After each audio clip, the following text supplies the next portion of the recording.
I said, you know what? I want to hang around that guy. I I want all that to rub off on me that can possibly rub off.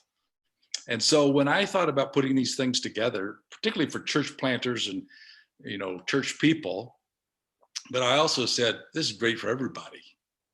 And so anyway, um, so we're delighted to have Coach Tony here, track coach at Bethel University for, I'm going to say roughly 20 years. You can correct me, Tony. And in that time, 13 national championships. And it's ironic that I have advertised it as no track facilities.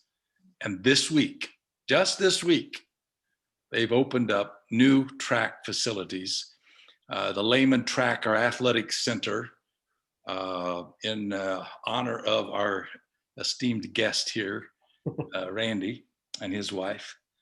And so anyway, Tony, it's great to have you. I'm excited. Now, guys, we want you to write your questions down because he's going to open it up for that. And that will be really helpful. So anyway, Tony, we're going to turn it over to you and you run with it. And then we'll ask questions. Sounds good. Sounds good. Well, I'm very honored to be here, be a part of this tonight.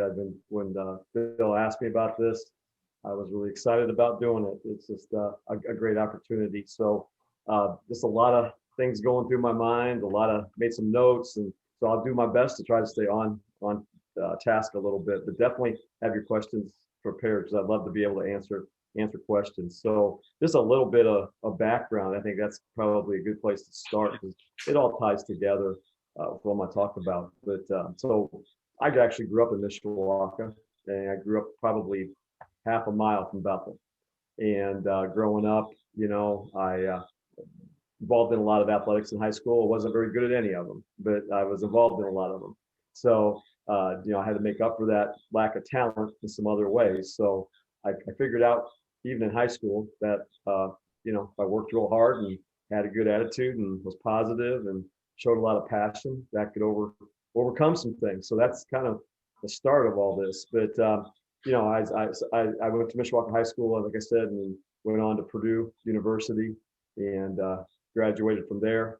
And actually got into selling insurance, Randy, sold insurance for a couple of years. And after that, I thought, I really wanted to give this coaching thing a try. And everybody told me I couldn't do it.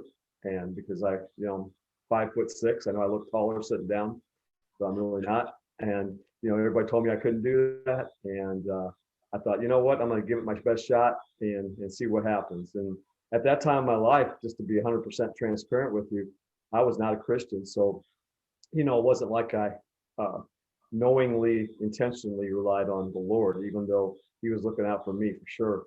But so long story short, decided to get back into it and got my master's at Bowling Green University in Ohio. And I was a graduate assistant for the men's basketball team there. And that got things started. I coached in Indianapolis for about 11 years at a couple different schools. And then the opportunity came to come to Bethel. And back up just a little bit, my last few years in Indianapolis is when my wife and I both accepted the Lord and were baptized in a really good church in Indianapolis. And when Bethel opened up and the basketball position was there, we wanted to start the track program a little bit more seriously. Dennis Embrecht, who was on here last week, I interviewed with him and Dr. Bridges, and was blessed to have this opportunity. And here we are 23 years later. So it's been a great run, but that's kind of the background real quick. But just to kind of tell you my philosophy, I was assistant for the men's basketball team with Coach Lightfoot for a long time, 21 years. And I was the head track coach as well. And looking back, now that I'm the athletic director, I'm not sure how I did all that, but we got her done. But anyway, been the athletic director. This is my second year and love what I'm doing in that situation, even with COVID and everything. We'll talk about that a little bit later, but it's been a good experience. But just to tell you a little bit about my philosophy, in everything I've done when it comes to coaching, leading, being an AD, I've learned really, really early that the kids I was coaching, they cared a lot more about how much I cared about them and how much I invested in them than how much I really knew. I was around other coaches that knew a lot more than I did, but they didn't really care about their kids. They weren't really, maybe their why wasn't quite what it needed to be. So I learned that really early, that if you got kids and you really cared about them genuinely and you would, help them in any situation, they really would work pretty hard for you. So I learned that really early, and I still do that as an athletic director even now. Um, the focus of our athletic department now as an AD was the same focus I had for my track team for 21 years. We really want to be a Christ-centered athletic department. We want to be a Christ-centered track team. Of course, that comes first. But in our department now, we're all about being student-focused. The training center, the Lehman Family Training Center, is a great example of that. That facility, and Randy and I talked about this a few years ago, but that facility will literally impact every kid on that campus, not just the track team and not just the athletes, but even the non-athletes that haven't had a chance to go anywhere to just play a game of pickup basketball or do a workout. They haven't been able to do that. And now this will open that up. So there's a lot of really excited people on our campus right now when it comes to that. So I was a head track coach, like I said, for 21 years. I was blessed, amazingly blessed, that we were able to win 13 national championships. And I always told our kids, and I tell our coaches even now, that I think success is very, very important to be a part of what we're doing as a Christian. We have 4 pillars in our athletic department that every coach is evaluated on right now. And it's very similar, actually, to the things we talked about with our kids, to be perfectly honest. One is we're an extension of the admissions office. So we want to, in our athletic department right now, we want to recruit. We want to be an extension. We want to be recruiters. We want to be intentional about bringing kids to Bethel to do athletics, because those are kids we can impact for the kingdom. And that expands our territory. And so that's the first one. The second one, definitely spiritual development. I'll talk to you a little bit about some of the stories through my years, but I've seen some amazing, amazing things that the Lord's done in some lives. It's been incredible through athletics and through Bethel. It's been really cool to see with that. The third one, and this is the big word for me, and this is an overused word sometimes, but to me it's everything, is to have a dynamic culture on your program. And in our department right now, our culture, like I said, I've been there 23 years, but our culture in the department is amazing right now. It's, coaches are on board, athletes are on board. Not everybody's perfect, but the culture is really, really good. We'll talk about that a little bit more in a minute. But the fourth one is to be competitive. And all our coaches are evaluated now on how competitive they are. And I like the word competitive compared to winning, because you can be competitive, very competitive, and still not win. Our volleyball team, our women's volleyball team, is a great example of this. Last year, they were under 500. I can't remember their record, but they were under 500. They lost more than they won, but they were in about every game. They were very competitive. And this year, our coach Katie did a great job of recruiting some more kids in to fill in some of the gaps, and they won a national championship in the fall. So, I mean, it's a great example of taking that competitiveness to another level. But those are our 4 pillars, and I think Christ calls us to be excellent in all we do, not just in certain things we do. And definitely spiritual development and being Christ-centered is huge for us. But I do think it goes past that, because I think Christ calls us to be excellent in everything that we're doing. So that's kind of what we're looking at there. So that kind of gives you the background. So when I was hired, this is kind of the start of the story. But when I was hired to be the track coach, we had on the track team probably 6 or 8 kids, and probably 7 of them shouldn't have been on a track team. They weren't the most talented group of kids that I've ever seen. But my first meet was an indoor meet at Bethel University, and I'll never forget this. So I drove the van, 7 kids, went to Finley, finished last in every event. And during the course of the meet, a snowstorm hit, just like it does doing right now. So I was driving back and couldn't see where I was going. So had to pull over into this convenience store. Kids went in, got some stuff to eat and whatever. Got back in the van and the van wouldn't start. And had to call Steve Yaw, who was at the time at Bethel in the maintenance department. And I tell him what was going on. And he came 2.5 hours away, pick me up, pick us all up and take us back and left the van.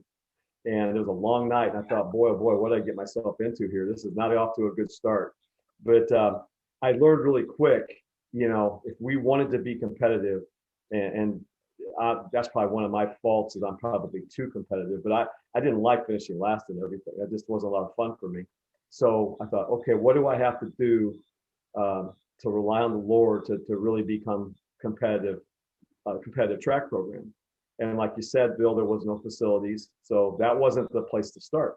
So two things that just came to my mind was I have to recruit like crazy. I have to bring in a lot of kids. So I did that. I recruited, spent all my time basically recruiting.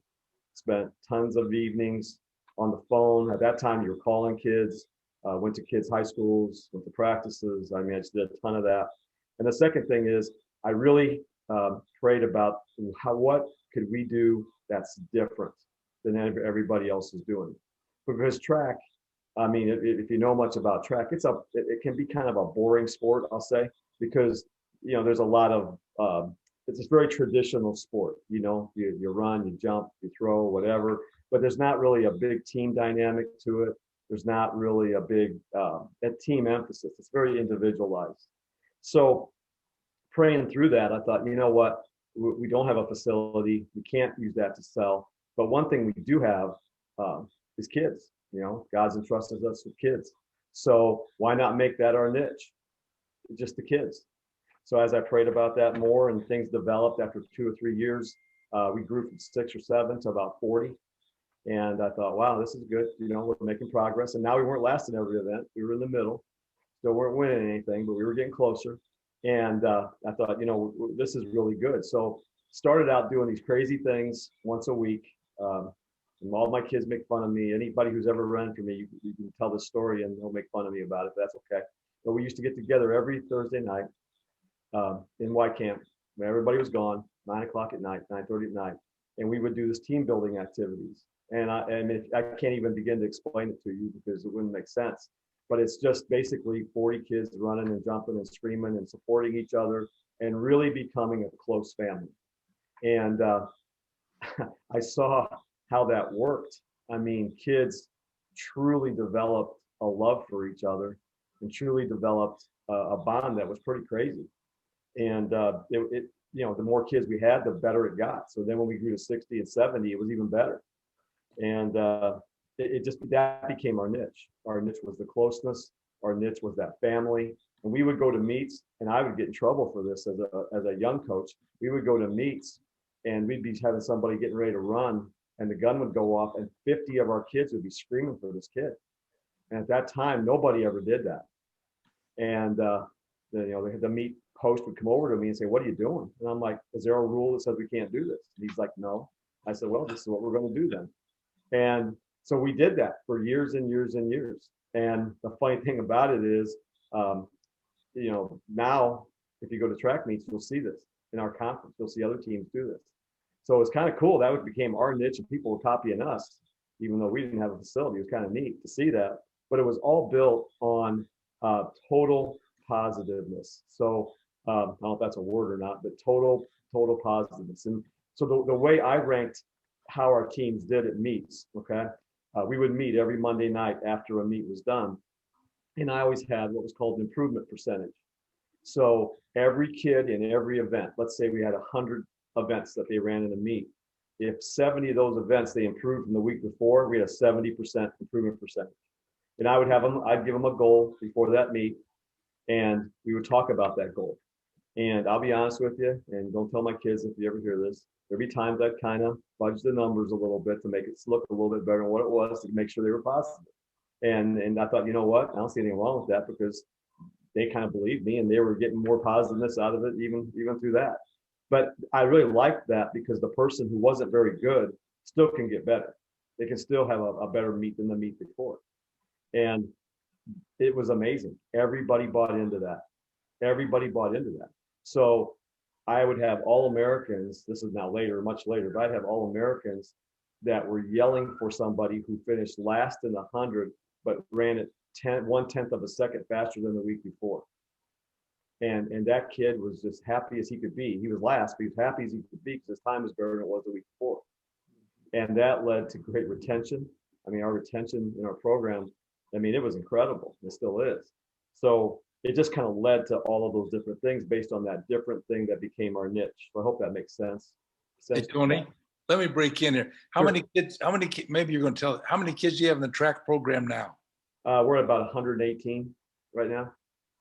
So in 23 years, we've gone from 6 to about 118. So yeah, we've been over 100 for probably the last 8 years.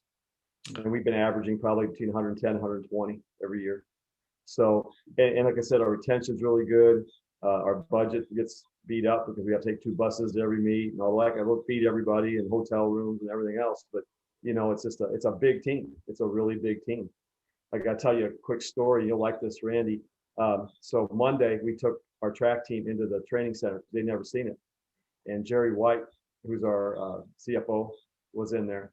And Danny Wilkerson, who was my assistant, who's now the head coach, he brought the first group over. So we're talking maybe 30 kids. And they walked into the facility and they were screaming and yelling and looking around. And Jerry said to me, he said, "Wow, you got a pretty big, good sized track team."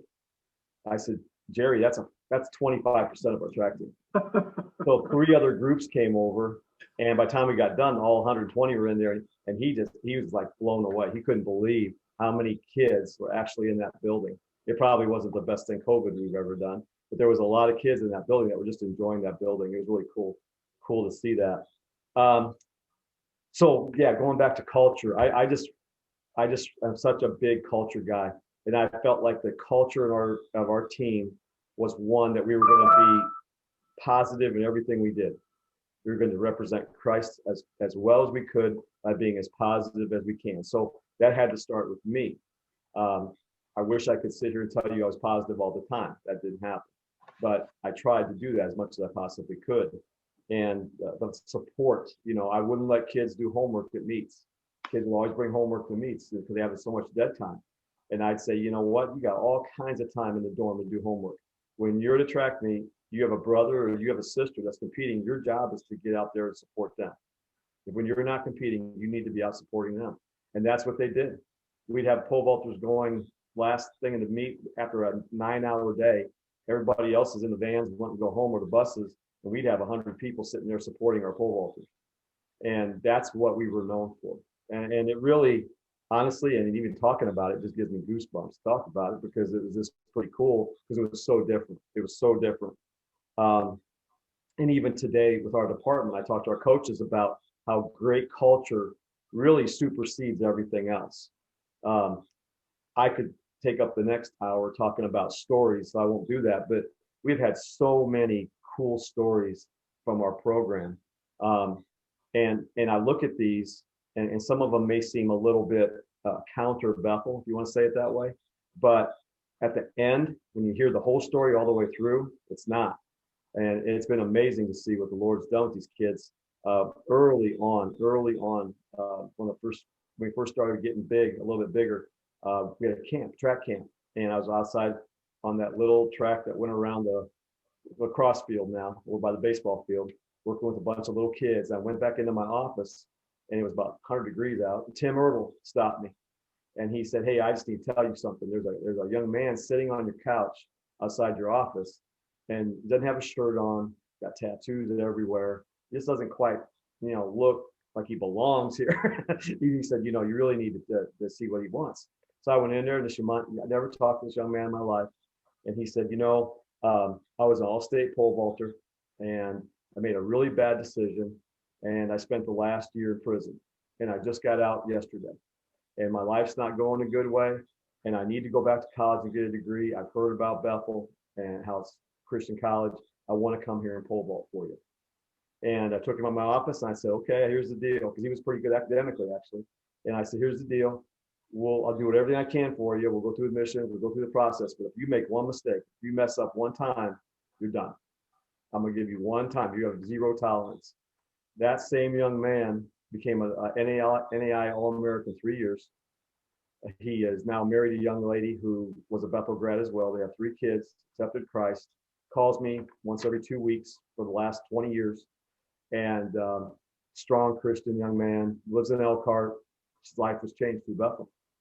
And I look at that and I'm thinking, well, that's probably not, and I hate to say these words because I don't like them, but that wasn't a great Bethel fit at that point. But look at what happened, and I could give you stories beyond stories right now. There's a young man who graduated 2 years ago. His name is Jordan Downs. He has a big banner in the new facility. He won the NAI national championship in the long jump twice and finished second twice while he was at Bethel. 2 years ago, he was done.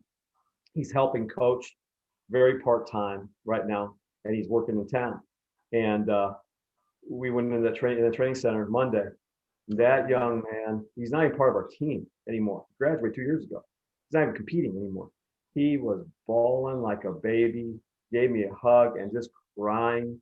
And I was like, Jordan, you okay? And he's like, I'm just so happy for the kids that are here now and the kids that are going to come down the road. And, he said, I'm just so excited about it. And the text I've been getting in the last week, just about all the stuff that's been posted about the training center from kids that graduated. They're not in the program anymore. And they feel like it's theirs. So that family, that the positiveness and that family that we created, I think is still there. It's still there even after they graduate. So that culture that we're talking about, I think that leads to spiritual development, and that leads to us being Christ-centered, and we show Christ through that, even though sometimes we don't talk about it all the time. We definitely have times we do, but I think how we act sometimes is more important than what we say. So I think that really led to that. And like I said, that led to even what I'm doing as an athletic director right now. I learned really early on too that attitude and effort, those are the 2 things that you can control. I mean, our men's basketball team this year started out 18-3. They're first battling for first in the conference. Tremendous young coach, does a great job.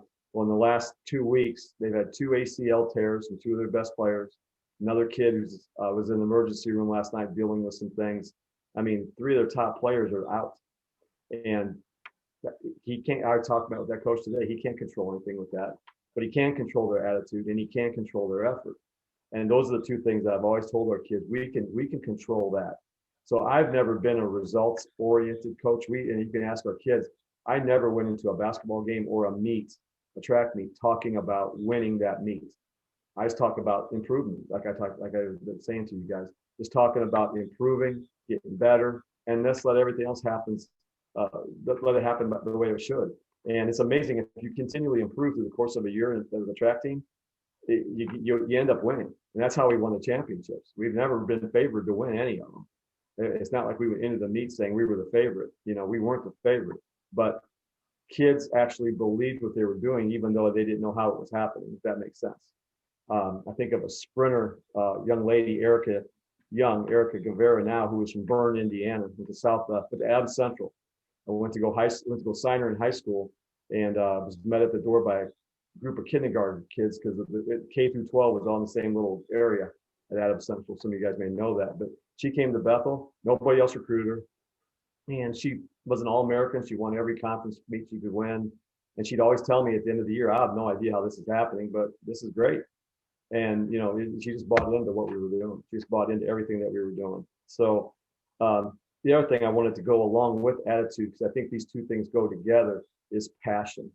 I don't think you can have a great attitude and not be passionate about what you do. I think you have to be passionate about whatever it is that you're doing. So like when I became the AD, I can have a great attitude, but if I'm not passionate about our department, I'm not going to do very well. So I'm not a social media guy, which I'm probably glad I'm not most of the time, but I do every time we have a good result, one of our teams, I put it on Twitter all the time. And now I got people expecting it all the time. So for the first time in my 23 years, we have 6 teams this week, 6 teams ranked nationally. And I can't ever remember that happening. Our men's basketball teams ranked nationally. Men's and women's track are both ranked nationally. Men's and women's swimming are actually the highest ranked. They're in the top 10 in the country, NAI. And then our volleyball team got ranked yesterday for the first time in school history. They're ranked 17th in the country. So for the first time in my 23 years, we have 6 teams ranked in the top 25 in the country. And that's amazing. I mean, that's a pretty incredible thing. So let's see here. Let me check my notes out here real quick. So the last year I coached, just to kind of give you some ideas of how this passion and how this family worked. The last year I coached, we were at indoor conference meet at Indiana Wesleyan. And they have a beautiful indoor facility, 200-meter track, just a beautiful facility. And they were supposed to just cream us. And the last event was the men's high jump. And we were behind. And we had a freshman kid from LaPorte that probably the best he's ever jumped is probably 6'4"-ish, somewhere in there. But that was the last event. And it was our kid and a kid from Wesleyan. And if the kid from Wesleyan beat us, they would win the conference. And if our kid won, we would have won conference. And I thought, well, their kid's going 6'8", 6'9", that's not going to happen. You know, there's a huge difference. And all the Indiana Wesleyan folks were all scattered across the indoor facility. And all of our 110 kids were all there watching the high jump. And when this kid cleared 6'4", everybody went crazy. And then when he cleared 6'6", they went even more crazy. PR. Well, then he cleared 6'8". And they were just, I mean, they were just going nuts. Well, the Indiana Wesleyan kid got totally freaked out, and he didn't clear 6'6", and we ended up winning the meet. And I told our team, yeah, that was because of Jacob Marsh from LaPorte, who we won the meet, but really it's because of all 110 of you. And the cool thing about this too, I need to tell you this, is men's and women's track is like 2 different sports, you know, like men's and women's basketball is 2 different sports. But one thing I've learned, this is actually funny, but through the years, they don't think it's 2 different sports. I've had times where our men's team has won conference and our women's team will finish second. And I'll be talking to the guys after the meet and they'll be down. They'll be like, you know, thumpy or whatever. And I'm like, hey, you guys okay? What's wrong? They're like, we didn't win. I'm like, yeah, you did. You guys won conference. And they're like, no, we didn't. Our women got second. And they don't even look at it that way. They look at it as one team together. And that's pretty cool when you can do that, because that's not typical at all when you look at those kind of things. But you know, and Randy knows this because I've talked to him about this, but the thing that this really does, if you want to cut to the chase and just really get to the bottom line of this whole thing, from my perspective as a coach or as an AD, is this what I just told you, just explained to you with the track program. Yeah, it's been great to win championships and that's been fun. But the bottom line is it gives these student athletes a great experience. They have an experience that they look back years and they just love it. So now what happens is the human part of this is what happens is you get pipelines going. Like LaPorte High School, we now have kids coming from LaPorte all the time because there was kids a while back that had a good experience and they just keep coming and keep coming. And that's good for the school because you are recruiting and you're retaining kids, and that's good stuff. The spiritual side of this and the kingdom part of this is the more kids you have like that, and track team being with 120 now compared to 40, that's 80 more kids that you can impact for Christ. And so, there's a lot, it's a win-win in my mind in every way, because you're impacting kids for the kingdom, which is our main focus, of course, but you're giving them a great experience. And that's the whole thing, even as an AD right now, that's the entire focus of our department. We want to give our student athletes as good of an experience as we possibly can in any situation. The one thing I do want to kind of end this part of it on is even with COVID, this has been an interesting time to be an athletic director because there's so much going on. It changes every day.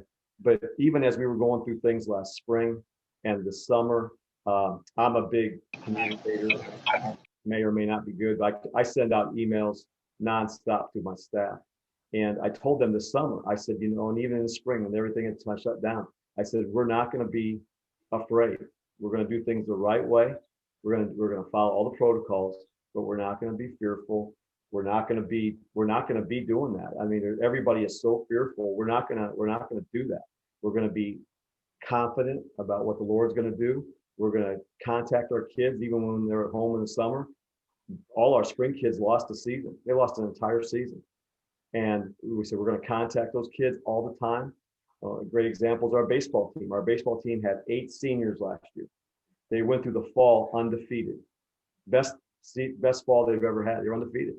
And they were looking forward to the spring. Well, the spring didn't happen. All 8 of those kids graduated. But because of the way the NAI rules set up, they had another year if they wanted it. 6 of those kids are still at Bethel, taking graduate school classes, still part of the baseball team, because they didn't want to leave. Wow. And that's a testament to Coach Zartman and the program, but it's a testament to great culture, because those kids wouldn't want to stay if they weren't enjoying it. They're staying because they're enjoying what they're doing. So even through COVID, we kept talking about, we're going to be positive. We're not going to give in to all the negativity that goes on. And it's amazing how that catches on. Just like a bad attitude on a team catches on. It doesn't take much for that to spread like wildfire, right? The same thing happens with positivity. It catches on. So these kids came back in the fall, and they did things the right way. They were wearing masks. They were distancing the best they could. I mean, they really did things the right way, but they kind of went about their business like, hey, we're going to train, we're going to practice, we're going to do great in our classes because we want to compete. And man, we've had the best fall we've ever had. We had 6 teams either win a national championship or be runner-up in a national championship, which is incredible. Like I said, our men's basketball team is ranked. We have 6 teams ranked. Our men's and women's swimming team is competing at their first conference championship as we speak, today, tomorrow, and Saturday. And bowling has gotten going. We're excited about some other things that are in the pipeline that we're thinking about getting started. But a lot of really cool things are happening, but it's all happening because, number one, naturally, Christ is in the middle of all that we're doing. I mean, there's no way we could do any of this without him and without going to him in prayer. But it's just been positive.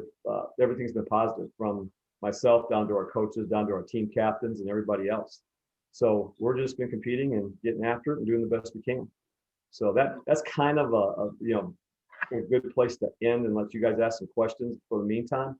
But I tell you, it's been humbling, but it's also been really cool to see how God has honored that. And I'm a big believer that if you strive for excellence in everything that you do, not just departmentalize your life, God honors that.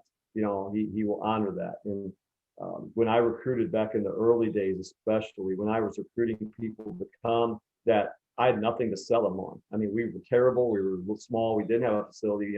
We really didn't have anything to sell them on. I always prayed before I made those calls. And when they came on campus, I would talk to them for 40 minutes, half an hour, and then I'd turn them over to our team.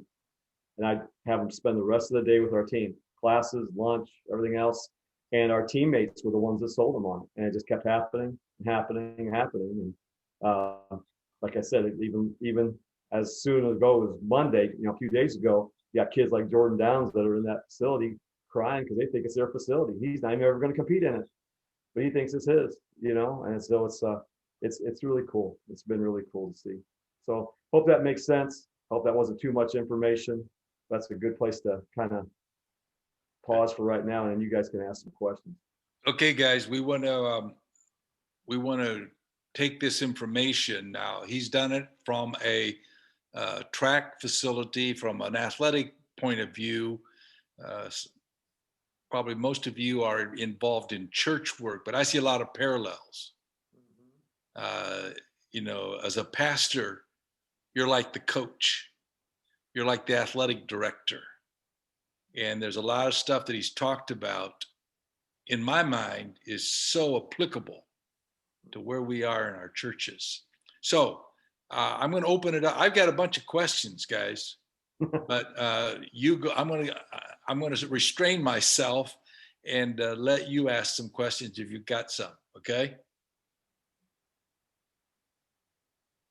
Tony, one of the things that really caught my attention when you started to talk about the 4 pillars is creating a dynamic culture. And obviously, as you went through so many of your points, those kind of really reinforced that, just that unity and that oneness and those kind of things that you did. And then somewhere in there, about halfway down, you talked about that dynamic culture then leading to spiritual development. And like Bill said, I'm thinking about that as a church planter. And 7 years ago or 8 years ago, when I was assembling that that launch team, if I could just get from you, do you, as you were trying to create that dynamic culture, did you look for individuals other than yourself to lead parts of it and then pour into them and let them pour in? I mean, I know as you talked about trying to recruit, basically I'll talk to them and then send them to the team. Could you just kind of flesh that out a little bit? Sure. So on those teams, like I talk about, we brought in a lot of variety of kids. I mean, we were, and we still are, extremely diverse. And when I say that, I mean it in every way possible. I mean, racially, we're extremely diverse. We have kids from Costa Rica. We have kids from all over the world on our team.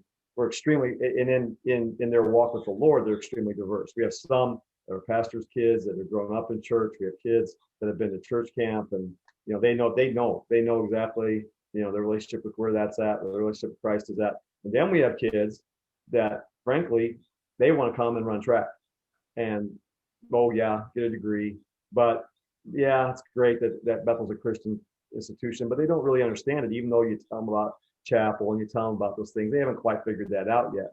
So, and this is just me personally, I think you have to have a base of the really well-grounded kids. You have to have that. And that's what you're talking about, some of those leaders. But I get really excited, and what really turns me on is the other group, because that other group of kids that doesn't know Christ, that comes to Bethel, I can't tell you how many kids after their freshman year come in my office, my coach, and said, I'm thinking about transferring. And I'll be like, okay, let's talk about that. And they're like, I really love the track program. I love it. The culture of that program is great. All my friends on the track program, I love it. I'm actually doing well academically, but I just don't quite understand the chapel thing. I don't quite understand our personal relationship with God. I don't quite get that yet. And I would always tell them, every time I'd say, and it was always freshmen, I'd say, I'll make you a deal. You stay one more year. You promise me you're going to give me one more year. And if you feel the same way after your sophomore year, I will find you a school. I'll call coaches. I will help you find a school. And I will tell you, 90% of those cases stayed for 4 years. Because when they were there that sophomore year, that allowed them another year to go to chapel, another year to be in classes with Bob Laurent or whoever it might be, and it allowed them another year to hang out with those kids that are really grounded. And before you know it, all those kids that didn't have a clue coming in, they were in the kingdom. They were accepting Christ, and they were getting baptized. And I got a video this year I sent to all of our cabinet about a young man who was baptized this year, from Gary.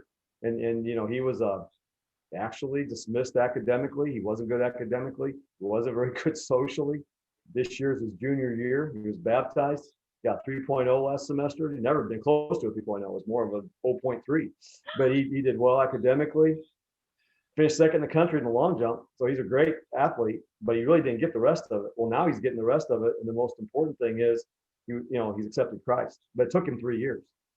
So I don't know if that answers your question, but I feel like you have to have that group of kids that are well grounded to help lead those other kids too.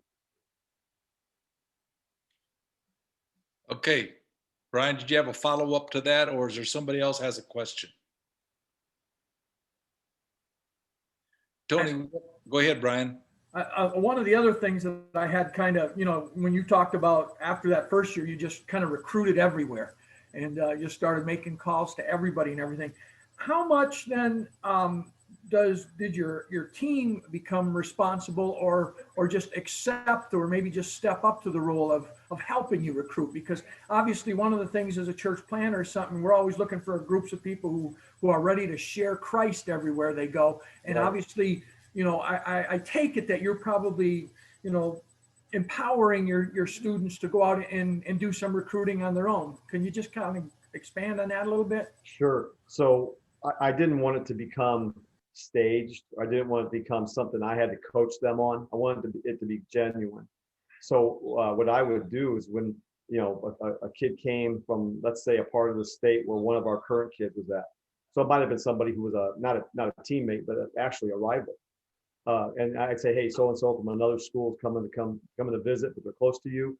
hey, can you take them to lunch and just kind of explain all the goofy stuff we do and all those crazy team building things we do, and just kind of how we talk about our devotions and team meetings. Can you take them out and just talk to them about that? And they would say sure. And even if they weren't far along in their faith at that point, they would want to do that because they wanted to expand their team.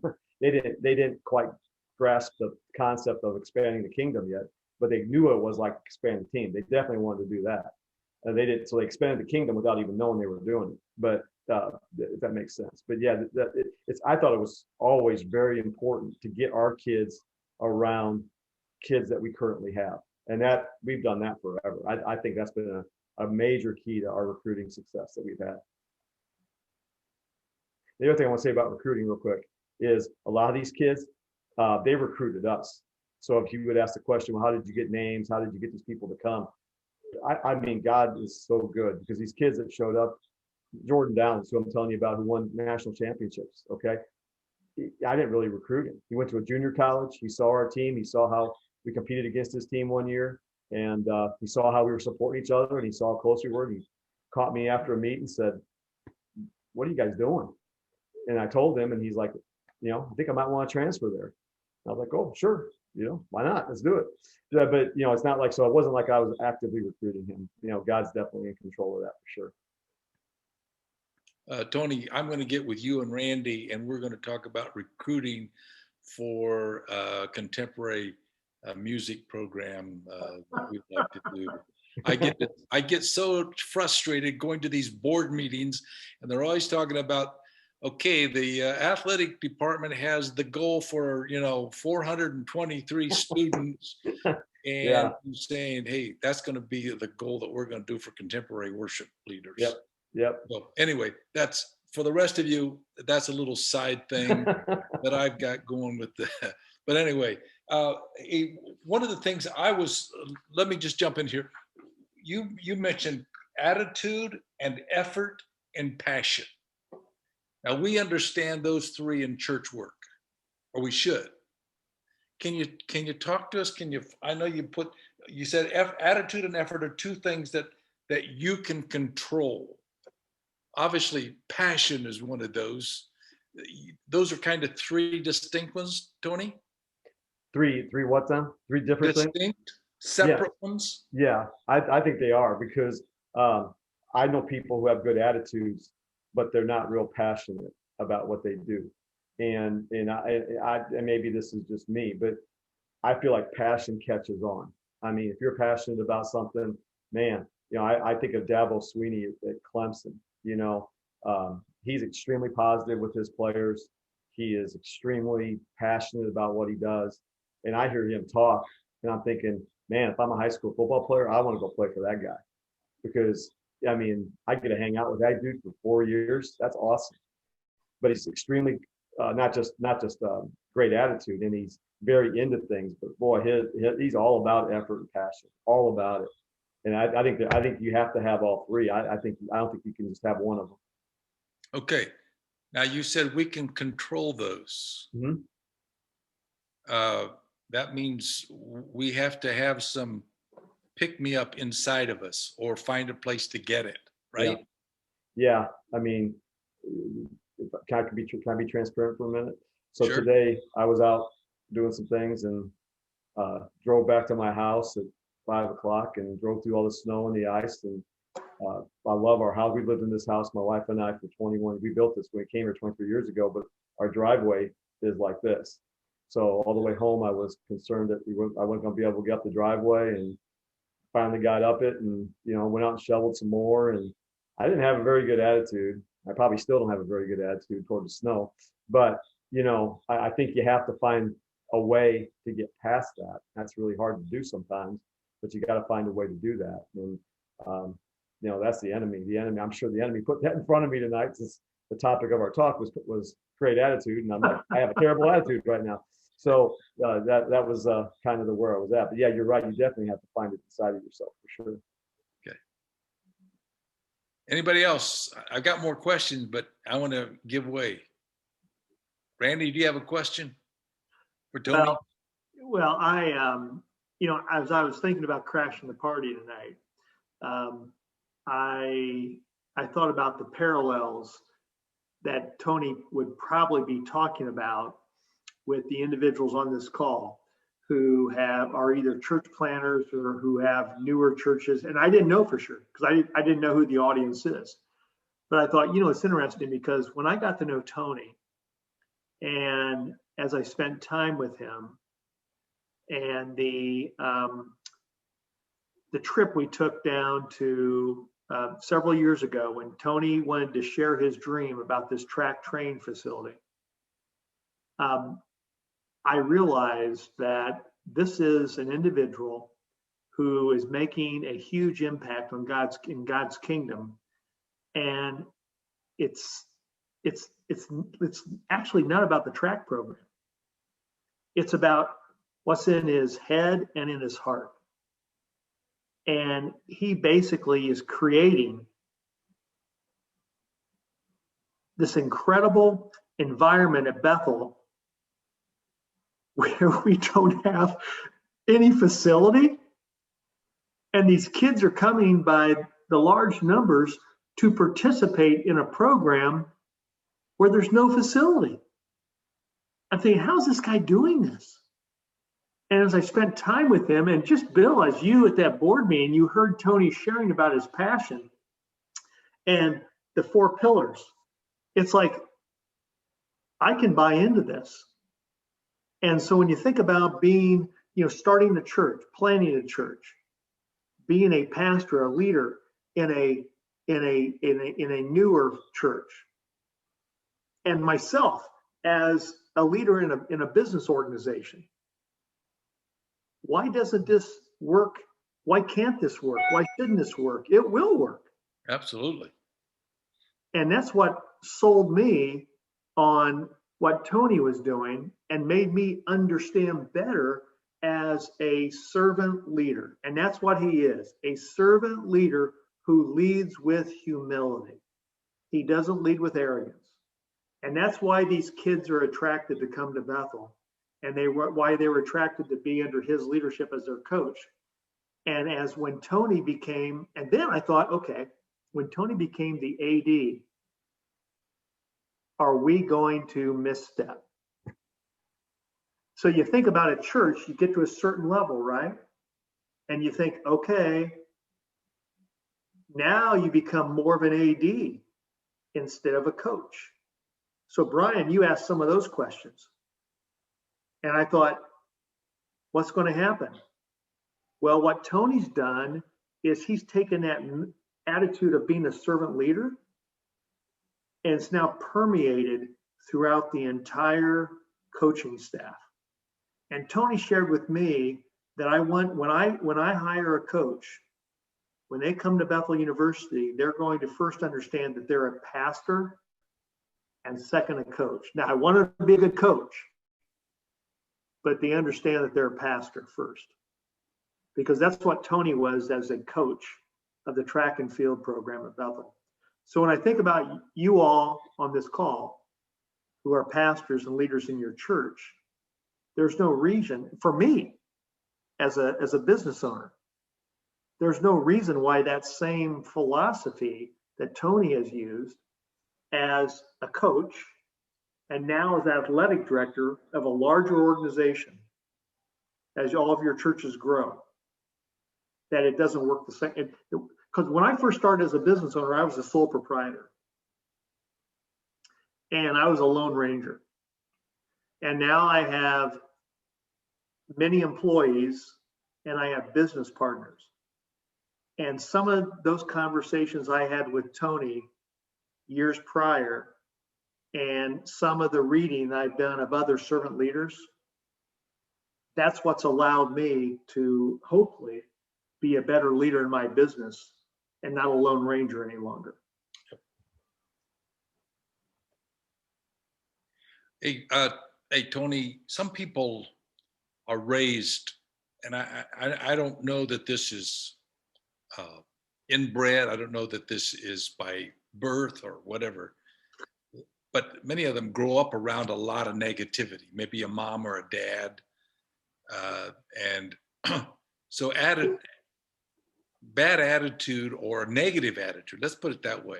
We can't do this. There are too many obstacles. We can't. How does a person that's raised in that kind of an environment work around that? Hmm. Yeah, that happens all the time.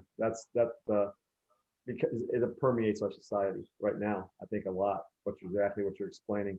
I think you have to be extremely intentional to develop that relationship with that young man or that young lady, that they will buy into what you're doing and the positivity even before they really understand what they're doing. If that makes sense. I mentioned to you at the very beginning of this that kids, they'd rather know you care about them than how much you know. And I never dodged around this. I was very honest and open with the track kids I coached. I never ran track. I was not a track athlete in high school, college, and nothing. That's why my first love was basketball. I love coaching basketball, and that's what I wanted to be. When I was young, I wanted to be a head basketball coach. And when this thing took off, my wife Andrea kept telling me, "This is your mission field. This team is now grown to 120. You have got a huge responsibility with all these kids, and that's your mission field." But they needed to know from me that I would do anything for them, and that they knew that I cared for them beyond anything else. I mean, we had student athletes that would come to our house at 11 o'clock on a Saturday night. Something was bugging them, or they were depressed about something. A female track athlete would come and talk to my wife, and I would take off in the basement or whatever, or a male track athlete want to meet with me on Sunday, and they had to know that I wanted to do this stuff. And once they saw that I cared about them that much, then the negativity kind of melted away. Like you're talking about, the negativity they were raised with and brought up with, it kind of melted away, and they saw what it meant to be positive. And I told them when they competed, I said, if you don't believe in yourself, you're never going to get to where you can actually compete well. And I always use this example. If you're a sprinter and you're in lane 4, you need to look at the guy in lane 5, and you need to look at the guy in lane 6. I'm sorry, lane 3. And you need to, in your head, you need to be saying, "I'm going to beat you. I'm going to beat you. You're going to be spending the rest of this race looking at my back instead of my front, and get used to that." And I say, you never tell them that. You never verbalize that. We never ever want to do that. But in your mind, that's what you're saying, because you want to be able to have that much confidence in yourself that you can do that.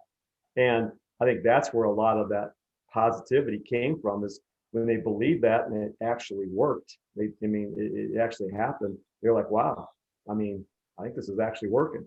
So some of that negativity kind of melted away. And that actually led them to an opportunity too, to come in and talk about, what's a life with Christ like, and then that opened up the doors for me to talk about the person that Jesus was, and how Jesus was pretty confident in what he did. And he was pretty amazing leader. And it just led to a lot of those kinds of conversations, which were that's why we do what we do. It takes a while to get there sometimes. There's a detour, but took it 3 years or whatever, but we got there. Tony, let me ask you, do you, let's say somebody on this call, and I don't have anybody in mind, so please understand, but they have trouble being positive. It's easier for them to go down in the curb, down in the ditch, than it is to be up on the high side of the road. What can they do to help themselves? Obviously, who they are is going to reflect on the people they lead. Mm-hmm. But how can they? Do they need to get with some positive people? Do they need to maybe read? Do they? I find great encouragement being in the Word every day. It's amazing what I draw from that. But what do you suggest to them? Yeah, I think there's a couple things. One, you mentioned one already. I think who you surround yourself with is very, very important. And I've seen some really good kids surround themselves with some negative kids, and it just brings them down. So I've had to encourage them not to hang out with some of those kids, and to hang around more positive kids. That goes back to the question Brian asked about having those leaders, having those that core group of leaders that you want to have. But I think that's important. But the other thing is, I always encourage our kids to journal things, to write things down, because if they write things down and they see what God's done in their life, I think they can actually see it written down. I think they start thinking, wow, that's a pretty amazing thing. There's a young lady who's a women's golfer at Bethel right now. She's from South Africa, and she is a tremendous young lady. And she's become friends with my wife. She works in the athletic department doing things. She's a great worker, but she doesn't have a relationship with Christ at all. So when she came in, oh my goodness, a month or two ago, she's got an amazing story about how she ended up at Bethel and some things even after she's been to Bethel. So I told her, I said, I didn't say one word about Christ at all. I just said, here's what I want you to do. I want you to get a notebook and just write down things that have happened to you since you came to Bethel. She committed to a school in Louisiana, Division I school. The week after she committed, the hurricane came through and devastated the whole school, and they dropped their golf program. She couldn't go there. So our golf coach had contacted her. So she ended up coming to Bethel because she had nowhere else to go. She was ineligible because they couldn't find a transcript from a college in South Africa that she had attended. The day before one of the biggest meets of the year, magically, right, the transcript showed up at Bethel. So I had to write that down. She over Christmas break, she was going to go see an uncle in London, and she was going to miss a week and go to London see him. Right before she was supposed to fly out, she came to my office. She said, I don't really know why, but I just don't think I should go. I think I'm just going to stay here. Well, the next day, London shut down. She would never have made it back to Bethel for second semester. So she wrote all this stuff down. And she's like, what in the world is going on? Well, that just led to a conversation of, look at how God's working in your life. And then I think now she's starting to understand, boy, there's something to this stuff, But you got to surround yourself with positive people, and you got to really, I think, journal the positive things that happen, because we all get down. We all get negative. We all have those things. But when you look at what you've been blessed with and really focus on that, that becomes what permeates your life more than the negativity does. Okay. Good. Other questions, guys? Jim, do you have a question? You're muted, Jim.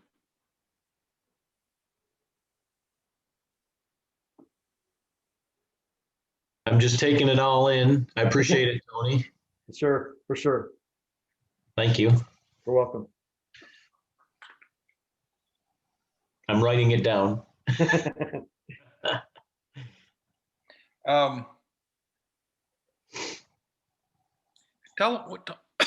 You and I touched on this just a little bit, Tony, but how do attitude and faith go together? Yeah. A positive attitude and faith. Yeah, for sure. Well, again, like I mentioned, even through the early COVID stages, we talked a lot about faith over fear, right? I mean, how our faith in the Lord gets us through things. We're not going to be fearful. We're not going to be haphazard. We're not going to do things, the wrong way. We're going to follow all the protocols and do it right, but we're not going to be fearful. Well, that lack of fear, if you want to call it that way, comes from our faith. That's where it comes from. So I think there's a tremendous correlation between the positivity and having a great attitude and your faith. And I think I look at passion. My experience has been passionate people. If they're passionate about something in their life, truly passionate, and you can tell when somebody's faking it, in my opinion. I've been around people like that. But if you find somebody who's genuine and truly passionate about something, they have a confidence that only can come from God. Again, I say this, I was never even remotely close to being that great of an athlete and being that highly recruited person. And like I said, when I got into this coaching thing, I had a million people telling me, what are you doing? I mean, you got a great, my first 2 years selling insurance, the top salesman in the office, I did some real, there's some cool things that happened. And they're like, you're giving all that up to go coach? You've never been an athlete in any way. What are you even thinking? And I thought, what, if I can be positive in that situation and let the Lord be seen through me, I think that's where some of that passion comes from. And I think that's where some of that attitude comes from. So I think I think there's a direct correlation between that. And I think when it really surfaces though, is when, however you want to say it, when bad things happen. When bad things happen, it's easy for Steve Draven, our men's basketball coach, to be really positive and have a great attitude. And he's 18-3. But when he's lost 3 in a row now, and he's had 2 players go down torn ACLs, and I talked to him today, and he's still passionate and he's still positive, that's when you know something's special, because that's not as easy to do. But I think that's where you can see that faith in the Lord. He's doing it for a higher purpose. He's not doing it just to win games. I mean, he's competitive like I am. He wants to win, but that's not why he does what he does. Mm-hmm. There's an interesting verse in Exodus. Moses has been in to see Pharaoh first couple of times, and it didn't go particularly well. Yeah. And Moses gets down in the mouth, and God, and he's talking to God and said, God, Pharaoh doesn't like me, and my people don't like me. So why in the world should I put myself through this? And it's interesting. God gets pretty stern with Moses. He said, I told you, get in there and lead these people out of Egypt. Quit making excuses, Moses. I said I would be with you. Now get it done. And that's just been, boy, sometimes when leadership gets tough, and you're reminded God called you to do this job. Now get busy, quit making excuses, and just get your attitude up, and hey, I'll be with you. Yeah, exactly. And I look at excuses. I think, it's helped me not in leadership I'm in now to not have a facility for all those years. Because in my mind, I'm thinking whenever a coach comes in and has an excuse about anything, I'm thinking, buddy, you don't have any right to have any kind of an excuse. I mean, you have no reason to come to me about anything. We've been able to grow like we have because we've put all of our faith in the Lord, but my goodness, without any facility to do what we've done.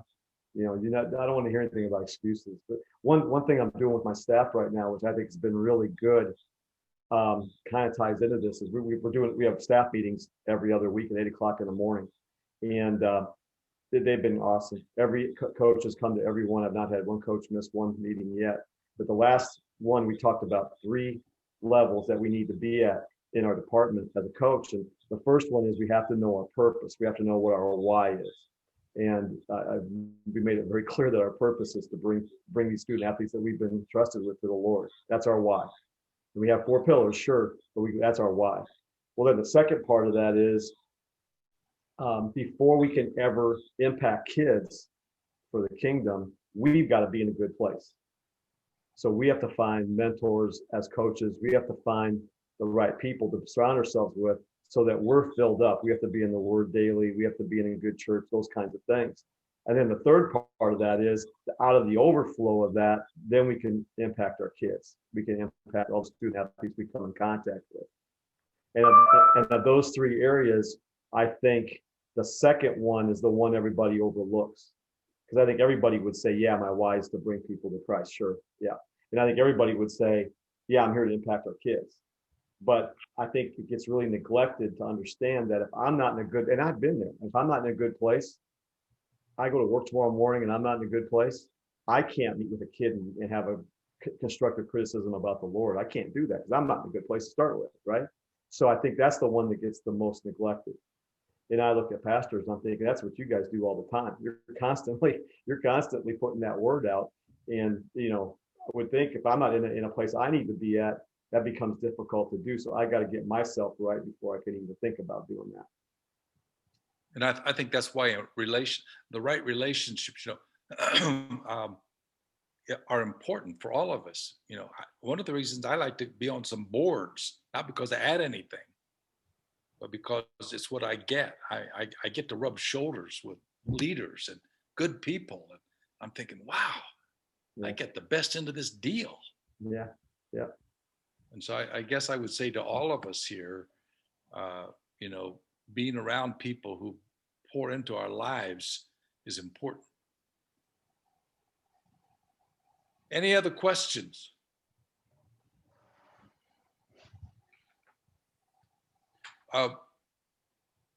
Tony, talk about goals and attitudes. I think goals are great to have.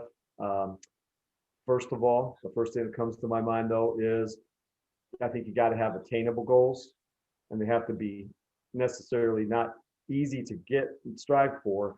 But I know way too many people that have goals that are great. They sound wonderful, but they're not attainable. It'd be like when I was coaching track, there's some amazing track programs around the country that have like nice weather 12 months a year that train outside the whole time. So for me to have a goal of my team is to win an NAI national championship at the NAI level, that's not a great goal. I mean, that's not going to happen. I think the best we've ever finished is 5th in the NAI. But I need to have realistic goals with that. But I think right along with that comes how you handle it when you don't hit a goal. That's the first thing that comes to my mind when I hear you say that. Is if you don't hit that goal, if you fall a little bit short, how are you going to handle that with your kids? How are you going to frame that with your kids? And you have to frame it in a positive way. This is the best example I could think of, happened yesterday. So our men's and women's swim team, I told you, our women's swimming team is ranked 7th in the country in NAI. Hey, Tony, let me stop you. How old is our women's our swimming program at Bethel? This is our 2nd year. We have a really good coach. She's an awesome lady. But yeah, it's our 2nd year. So our women are ranked 7th in the country. Our men are ranked 10th in the country. And she's got over 40 kids in the program now. They're doing great. But they're because our conference doesn't have swimming in a conference, they have over the summer I got them into the conference in Kansas. I know that sounds crazy, but that's the conference they're in, is the conference in Kansas. So they were on a bus yesterday, traveling to Nebraska for this conference swim meet. Well, swimming is like track, and there are standards you hit. Everything you do is to get to nationals, right? And she has tons of kids that have qualified for nationals.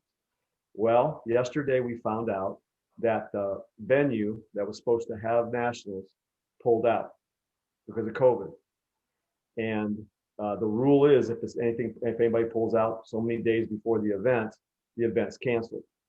So the NAI canceled the national swim meet yesterday. So I got on the phone with her and talked to her, and I said, I know this is a goal. This talks about goals. I know this was a goal of yours with that NAI nationals to do some things. I said, here's the deal. You're not going to have one. Now she's on the bus with her kids going to Nebraska while I'm having this conversation. And I said to her, here's the deal. I know this is disappointing. I know the kids are going to be devastated by this, but here's 2 things I want you to understand. Number one, you've got to frame this in a way that this is not doom and gloom. You've got to frame it in a way that is extremely positive. And I said, this is how I would do it if I was coaching. I would go back in the back of that bus and I'd meet with these kids and I'd say, look, Coach Natalie just told me this, but this is the first year we're in this conference in Kansas. First year. Let's make a statement in this meet what Bethel swimming is about. Let's win the conference meet, or let's do the best we can this conference meet. Let's make this our national trip. Since we can't go to NAI nationals, let's make this our national trip. So that's the first thing I told her. The second thing I told her was, and this probably get me in trouble with Randy when he hears this, I said, go out and take them out to nice places to eat, spend some money. I'll figure out where it's going to come from in the department, but treat them really, really well. And I met with Sean Holgren right after that, who's my boss, our vice president. I told him what I said. And I said, here's why I said that, is because I don't want those kids to not have a great experience where now all of a sudden they're thinking, wow, I'm working all this time. I can't even make the nationals. I'm thinking retention. I'm thinking retention all the way. And I'm thinking, if you treat these kids well, these kids will come back to Bethel for another year. And if they don't know Christ, that gives them an opportunity to know Christ through that. So that's an example of a goal that's not going to be met. It's not going to be met because there's no national meet, but we still got to frame it in a way that's positive. We can't be negative about it. Okay. All right. Anybody else?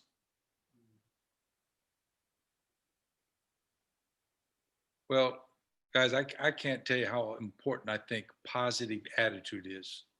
You are leaders, you're pastors, and your people look to you.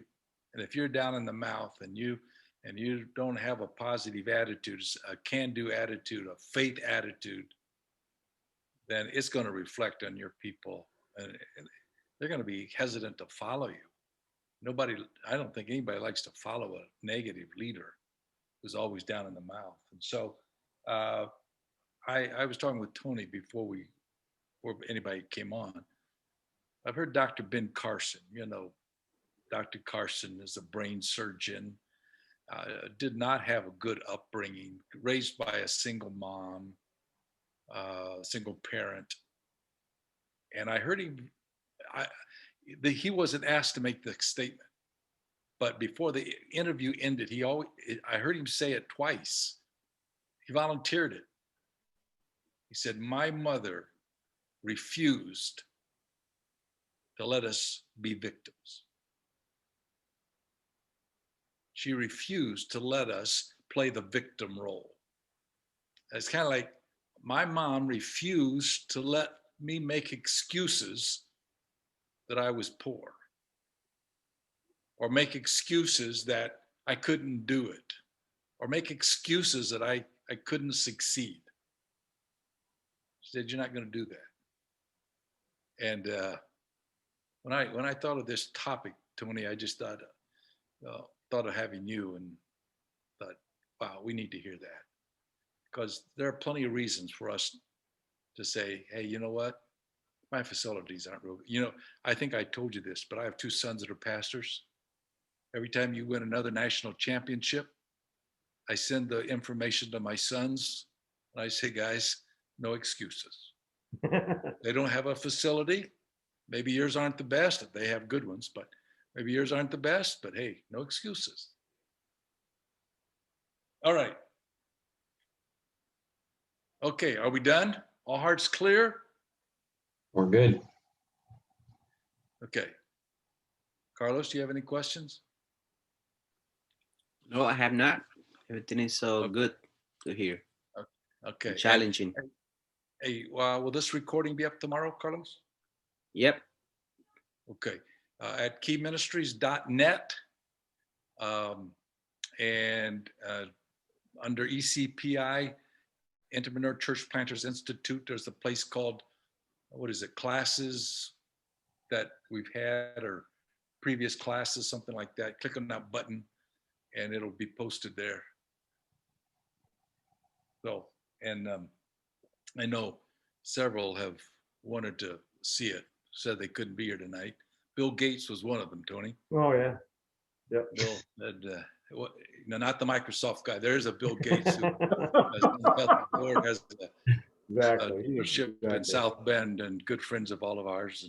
And so he wants to hear it. All right. Well, let's, Father, thank you tonight for Tony. Thank you for his heart and his passion for Jesus. Thank you that he's been willing to devote that to training young men and young women, not only athletically, but also toward the things of God. Thank you, Jesus. Bless each of those who are on tonight, Lord. In our spheres, our areas of ministry, those who will be watching in the future. Lord, help us to take these things that we've heard and learned, been reminded of, and put them into practice. In Jesus' name we pray. Amen. Amen. Amen. Okay, guys, we're going to